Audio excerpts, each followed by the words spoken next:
Hi, my name is Gigi Kitty B. This is a reading of You Make Colors Out of Gray by Saccharine Scorpio. I've left a link to her fanfiction in the description box down below. I've also left a link to the artist information in the description box below. Thank you for listening.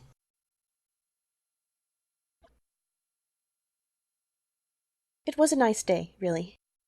As nice as it could be when you're imprisoned in a purgatory, doomed to be hunted for all of eternity. But hey, at least the sun was out. Or as much as it could be on the Coldwind farm. Claudette worked beneath the muddy orange twilight, kneeling on the cracked soil in the shadow of the old silo. She cut diligently at the sweet williams, snipping just above the branches with a homemade knife fashioned from a dirty rag and broken glass. She worked in silence until she heard the uneven stomping approach. Claudette spoke when his grimy work boots sat just within her peripheral.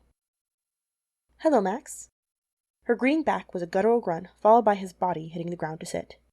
It was quiet for a moment, until a blood-stained glove pointed at the patch of pink-stemmed flowers. "What are you doing?" The muttered question trailed off. For the first time since she started, Claudette looked up. Max's gaze lingered on the flowers for a second more, before making eye contact with the other. "I'm pruning. Would you like to help?" Although slowly, his nod was eager as he shifted to copy Claudette's posture. Reaching towards her bag, she pulled out a spare knife and handed it to Max. He examined the crude gardening tool petite hands gifted him while she continued harvesting the sweet williams.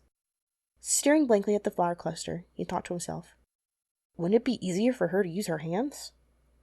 Putting his plan into action, he scooted closer to the tiny taffy-colored swarm, catching one particularly unlucky flower by the base.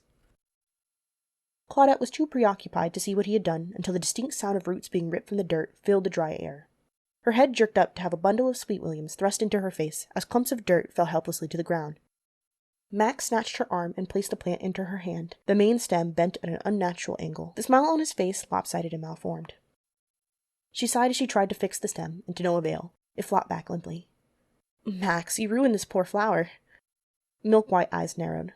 "Easier to pull 'em than use that." He pointed at the glacier. "Well, I agree that it is easier. We want them to grow back. Come closer and I'll show you how to properly do it." Claudette patted the space next to her, before moving her flower potch to the right and setting the destroyed one he handed to her next to it. He sluggishly moved his whole body while she did this, peering at the tiny plants in the meantime. When she finished, she picked up her knife and he followed. "We want to continue using these flowers even after we cut them, so you want to cut a little bit above where each flower is growing." To demonstrate, Claudette clipped at the closest flower that Max could see and held the small offering up to him. He gently took it from her fingers and slowly spun the stem around between his own. "Are you good now, or do you want me to show you again?" Shaking his head no, he placed the sweet william behind her ear and attempted it himself. Max passed it over for her to inspect, eyes observant beneath sapphire glasses. She grinned when she finished. "Good job, Max. You did very well." He smiled at her praise.